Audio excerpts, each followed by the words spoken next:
কি গো তুমি তো অত্যাচার করছো আমার উপরে। তো নতুন গেঞ্জিটা এখন সিনটা করে দাও। ঠিক আছে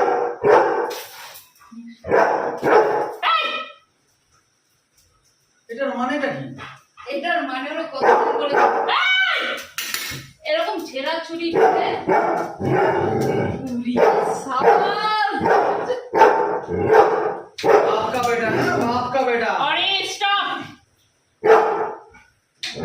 অবস্থা দেখো আসলে ওরা সব একসাথে দল বাজছ হ্যাঁ ইউনিয়ন এই বাড়িতে একা আমি মহিলার মাঝখানে এতগুলো পুরুষের মাঝখানে আমি একা মহিলা পড়ে গেছি ঠিক আছে কি পরিমাণে আমি সবার মাঝখানে আটকে রয়েছি অত্যাচারের শিকার অত্যাচারের কে শিকার তার প্রমাণ এখানে। অত্যাচারের শিকারের কে প্রমাণ তার এখানে রয়েছে।